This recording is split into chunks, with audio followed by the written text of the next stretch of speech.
Hello friends, welcome back to my channel. Actually ನಾವಿವತ್ತು ನೋಡ್ತಾ ಇದ್ವಿ ದ್ವಿತೀಯ BA ಮತ್ತು BCom ಅವರ ಕನ್ನಡ ಭಾಷಿಕದಲ್ಲಿ ಬರುವಂತಹ ಬ್ಲಾಕ್ 1ರ 2ನೆಯ ಪಠ್ಯ ದುರ್ಯೋಧನ ವಿಲಾಪ ಅಥವಾ ಸಾಹಸ ಭೀಮಾ ವಿಜಯಂ.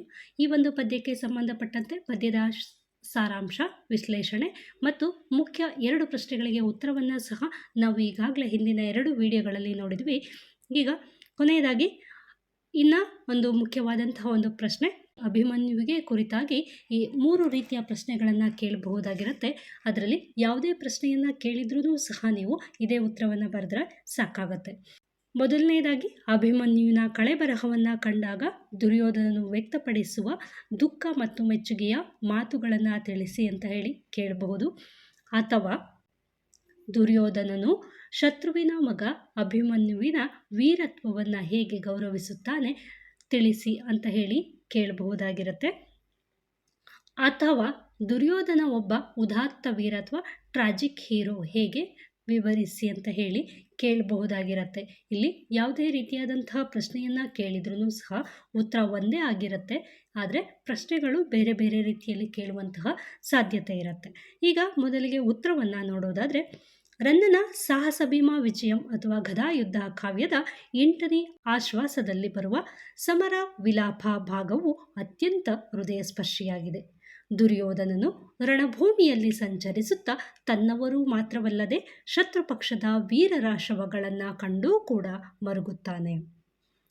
ದುರ್ಯೋಧನನು ರಣಭೂಮಿಯಲ್ಲಿ ಅನಾಥವಾಗಿ ಬಿದ್ದಿರುವ ಬಾಲವೀರ ಅಭಿಮನ್ಯುವಿನ ದೇಹವನ್ನು ನೋಡಿದಾಗ ಅವನಲ್ಲಿ ದ್ವೇಷಕ್ಕಿಂತ ಹೆಚ್ಚಾಗಿ ಆ ಬಾಲಕನ ಪರಾಕ್ರಮದ ಬಗ್ಗೆ ಗೌರವ ಮತ್ತು ಮರುಕ ಉಂಟಾಗುತ್ತದೆ. ದುರ್ಯೋಧನನು ಅಭಿಮನ್ಯುವನ್ನು ನೋಡಿ, ಈತ ಕೇವಲ ಬಾಲಕನಲ್ಲ, ಸಾಕ್ಷಾತ್ ಈಶ್ವರನ ಅಂಶವೋ ಎಂಬಂತೆ ಹೋರಾಡಿದನು.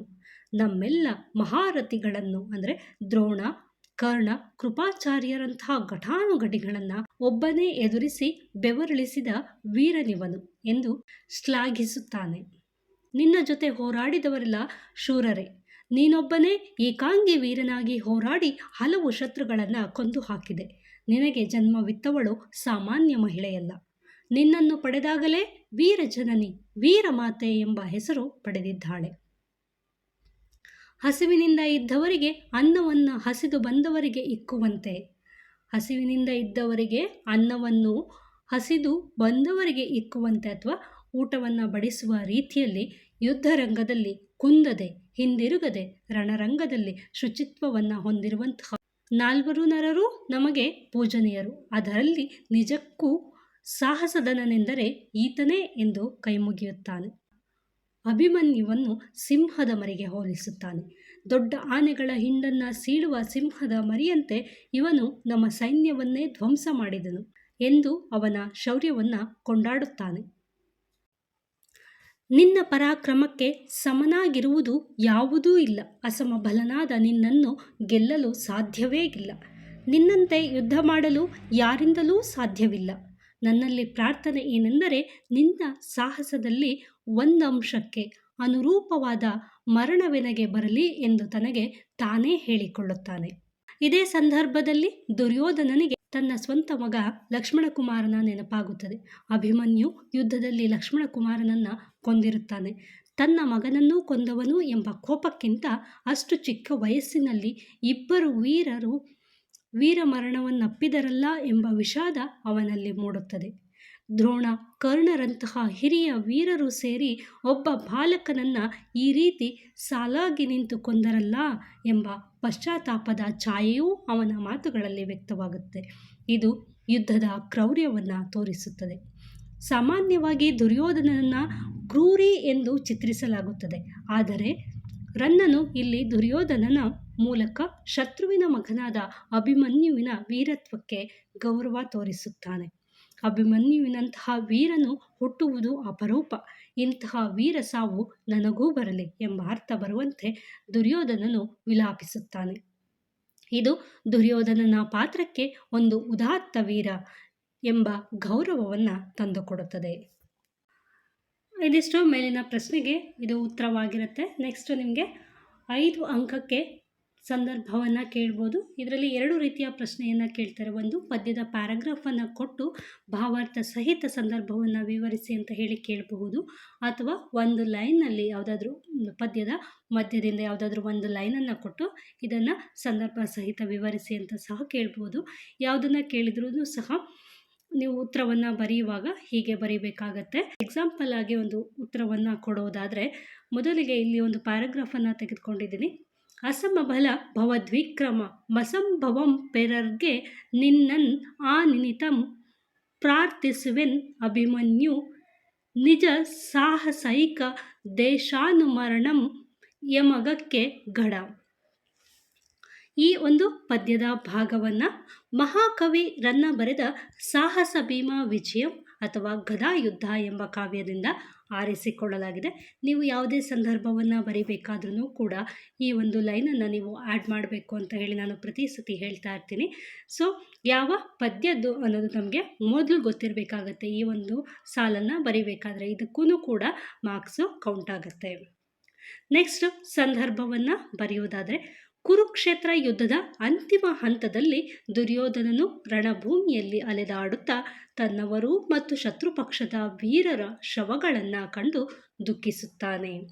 ಆಗ ಆತನು ತನ್ನ ಕಡುವೈರಿಯಾದ ಅರ್ಜುನನ ಮಗ ಅಭಿಮನ್ಯುವಿನ ಶವವನ್ನು ಕಂಡಾಗ ಈ ಮಾತುಗಳನ್ನು ಹೇಳುತ್ತಾನೆ. ಭಾವಾರ್ಥವನ್ನು ಬರೆಯುವುದಾದರೆ, ಅಸಮಾನವಾದ ಬಲ ಮತ್ತು ಪರಾಕ್ರಮ ಹೊಂದಿರುವ ಎಲೈ ಅಭಿಮನ್ಯುವೇ, ನಿನ್ನಂತಹ ಶೌರ್ಯವು ಇತರರಿಗೆ ಅಸಾಧ್ಯವಾದುದು. ನಾನು ನಿನ್ನನ್ನು ಇಷ್ಟೇ ಪ್ರಾರ್ಥಿಸುತ್ತೇನೆ, ನಿನ್ನ ಆ ಮಹಾನ್ ಸಾಹಸದ ಒಂದು ಸಣ್ಣ ಭಾಗದಷ್ಟಾದರೂ ಸಾವು ಅಥವಾ ವೀರಮರಣ ನಮಗೆ ಲಭಿಸಲಿ ಎಂದು ದುರ್ಯೋಧನನು ಹಂಬಲಿಸುತ್ತಾನೆ. ಭಾವಾರ್ಥ, ಈ ಒಂದು ಪದ್ಯ ಏನನ್ನು ಹೇಳುತ್ತೆ, ಅದು ಹಳೆಗನ್ನಡದಲ್ಲಿ ಇದೆಯಲ್ವಾ, ಅದನ್ನು ಕನ್ನಡದಲ್ಲಿ ಏನು ಹೇಳ್ತಾರೆ ಅನ್ನೋದಕ್ಕೆ ಇದಿಷ್ಟು ಆಗಿರುತ್ತೆ. ನೆಕ್ಸ್ಟ್ ಅದಕ್ಕೆ ವಿವರಣೆಯನ್ನು ನೋಡೋದಾದರೆ, ಶತ್ರುವಿನ ಮಗನಾಗಿದ್ದರೂ ಅಭಿಮನ್ಯುವಿನ ಅಪ್ರತಿಮ ವೀರತ್ವವನ್ನು ಕಂಡು ದುರ್ಯೋಧನನು ಬೆರಗಾಗುತ್ತಾನೆ. 16ರ ಹರೆಯದ ಬಾಲಕನು ದ್ರೋಣ ಕರ್ಣರಂತಹ ಮಹಾವೀರರನ್ನು ಒಬ್ಬನೇ ಎದುರಿಸಿದ್ದನ್ನು ನೆನೆದು ಗೌರವ ಸೂಚಿಸುತ್ತಾನೆ. ಅಭಿಮನ್ಯುವಿನ ಶವವನ್ನು ಕಂಡು ದುರ್ಯೋಧನನಲ್ಲಿ ತಂದೆಯ ಮಮತೆ ಅಥವಾ ವಾತ್ಸಲ್ಯ ಜಾಗೃತವಾಗುತ್ತದೆ. ರನ್ನನು ಇಲ್ಲಿ ದುರ್ಯೋಧನನನ್ನು ಕೇವಲ ದ್ವೇಷಿಯಾಗಿ ಚಿತ್ರಿಸದೆ ಒಬ್ಬ ವೀರನ ಸಾವಿಗೆ ಮರುಗುವ ಉದಾತ್ತ ಗುಣವುಳ್ಳವನಾಗಿ ಚಿತ್ರಿಸಿದ್ದಾನೆ. ತನ್ನ ಕುಲವೇ ನಾಶವಾಗಿ ತಾನೂ ಅಂತ್ಯದ ಹಾದಿಯಲ್ಲಿರುವಾಗ ಅಭಿಮನ್ಯುವಿನಂತೆ ತನಗೂ ಒಂದು ಘನತೆಯುಳ್ಳ ಸಾವು ಬರಲಿ ಎಂದು ದುರ್ಯೋಧನನು ಆಶಿಸುತ್ತಾನೆ. ಈ ಪದ್ಯದ ಮೂಲಕ ರನ್ನನು ದುರ್ಯೋಧನನ ಪಾತ್ರಕ್ಕೆ ಒಂದು ವೀರ ಮತ್ತು ಕರುಣಾರಸಗಳ ಮೆರುಗನ್ನು ನೀಡಿದ್ದಾನೆ. ಇದಿಷ್ಟು ಈ ಒಂದು ಸಂದರ್ಭಕ್ಕೆ ಭಾವಾರ್ಥ ಸಹಿತ ವಿವರಣೆ ಆಗಿರುತ್ತೆ. ನೆಕ್ಸ್ಟ್ ಇನ್ನು ಒಂದು ಪ್ಯಾರಾಗ್ರಾಫನ್ನು ನೋಡೋದಾದರೆ, ಆನುಂ ದುಶ್ಯಾಸನನು ನೀನುಂ ಮೂವರ್ ಎದಲ ಆತನುಂ ಕಳೆದು ಬಳಿಕ ಆನುಂ ನೀನೆದಲ್ ಈಗಳ್ ನೀನುಂ ಅಗಲ್ದು ಎತ್ತ ಓದೈ ಅಂಗಾಧಿಪತಿ. ಇದೆಲ್ಲ ಹಳೆ ಪ್ರಶ್ನೆ ಪತ್ರಿಕೆಯಲ್ಲಿ ಕೊಟ್ಟಿರುವಂತಹ ಪ್ಯಾರಾಗ್ರಾಫನ್ನೇ ನಾನು ನಿಮಗಿಲ್ಲಿ ಕೊಡ್ತಾ ಇರುವಂತಹದ್ದು. ಇದೆಲ್ಲ ತುಂಬ ಮುಖ್ಯವಾಗಿರುವಂಥದ್ದು. ಈ ರೀತಿ ಒಂದು ಪ್ಯಾರಾಗ್ರಾಫನ್ನು ಕೊಟ್ಟಿದ್ದಾರೆ. ಆ ಪ್ಯಾರಾಗ್ರಾಫ್ನ ನಾವು ಸಂದರ್ಭ ಸ್ವಾರಸ್ಯವನ್ನು ಬರೆಯೋದಾದರೆ, ಮೊದಲಿಗೆ ಒಂದು ಸಾಲನ್ನು ಸೇರಿಸ್ಕೊಳ್ಳಿ. ಈ ಒಂದು ಪದ್ಯದ ಸಾಲುಗಳನ್ನು ರನ್ನನ ದುರ್ಯೋಧನ ವಿಲಾಪ ಅಥವಾ ಸಾಹಸ ಭೀಮ ವಿಜಯಂ ಎಂಬ ಪದ್ಯದಿಂದ ಆಯ್ಕೆ ಮಾಡಿಕೊಳ್ಳಲಾಗಿದೆ ಅಂತ ಹೇಳಿ ಬರೆದು ನೆಕ್ಸ್ಟ್ ಸಂದರ್ಭವನ್ನು, ಕುರುಕ್ಷೇತ್ರ ಯುದ್ಧದ ಅಂತಿಮ ಹಂತದಲ್ಲಿ ಕರ್ಣನು ಮರಣವನ್ನಪ್ಪುತ್ತಾನೆ. ತನ್ನ ಪರಮ ಮಿತ್ರನಾದ ಕರ್ಣನ ಸಾವಿನ ಸುದ್ದಿ ಕೇಳಿ ದುರ್ಯೋಧನನು ತೀವ್ರವಾಗಿ ದುಃಖಿತನಾಗುತ್ತಾನೆ. ರಣರಂಗದಲ್ಲಿ ಬಿದ್ದಿರುವ ಕರ್ಣನ ದೇಹವನ್ನು ಕಂಡು ಅತೀವ ನೋವಿನಿಂದ ಆತನ ಗುಣಗಾನ ಮಾಡುತ್ತಾ ಹಲುಬುವಾಗ ದುರ್ಯೋಧನನು ಈ ಮಾತುಗಳನ್ನು ಅಥವಾ ಈ ಸಾಲುಗಳನ್ನು ಹೇಳುತ್ತಾನೆ ಅಂತ ಹೇಳಿ ಬರೆಯಿರಿ. ಪದ್ಯದ ಭಾವಾರ್ಥವನ್ನು ನೋಡೋದಾದರೆ, ಅಂಗಾಧಿಪತಿಯೇ ಅಂದರೆ ಕರ್ಣನೇ ಮೊದಲು ನಾನು ಅಥವಾ ನಾವು ದುಶ್ಯಾಸನ ಮತ್ತು ನೀನು ಹೀಗೆ ಮೂವರು ಒಟ್ಟಾಗಿ ಇದ್ದವಲ್ಲವೇ. ಮೊದಲು ದುಶ್ಯಾಸನ ಹೋದನು, ಅಂದರೆ ಯುದ್ಧದಲ್ಲಿ ದುಶ್ಯಾಸನ ಮೊದಲು ಮರಣವನ್ನು ಅಪ್ಪಿದನು. ಈಗ ನೀನು ಕೂಡ ಹೋದೆ, ಅಂದರೆ ಈಗ ನೀನು ಹೋದ ಮೇಲೆ ನಾನು ಒಬ್ಬನೇ ಉಳಿದಿದ್ದೇನೆ. ಮೊದಲು ಮೂವರಾಗಿದ್ದೆವು, ಆಮೇಲೆ ಇಬ್ಬರಾದೆವು, ಈಗ ನಾನು ಒಬ್ಬನೇ ಆಗಿದ್ದೇನೆ. ನೀನು ಇಲ್ಲದ ಮೇಲೆ ನಾನೊಬ್ಬನೇ ಇರಲು ಹೇಗೆ ಸಾಧ್ಯ? ನೀನೂ ಸಹ ನನ್ನನ್ನು ಬಿಟ್ಟು ಎಲ್ಲಿಗೆ ಹೊರಟು ಹೋದೆ ಅಂತ ಹೇಳಿ ಈ ಒಂದು ಪದ್ಯದ ಸಾಲುಗಳಲ್ಲಿ ಕೇಳಿರುವಂಥದ್ದು ಇದರ ಕನ್ನಡ ಅರ್ಥ ಆಗಿರುತ್ತೆ. ಸ್ವಾರಸ್ಯವನ್ನು ನೋಡೋದಾದರೆ, ದುರ್ಯೋಧನ ಮತ್ತು ಕರ್ಣನ ನಡುವಿನ ಅವಿನಾಭಾವ ಸಂಬಂಧವನ್ನು ಇದು ತೋರಿಸುತ್ತದೆ.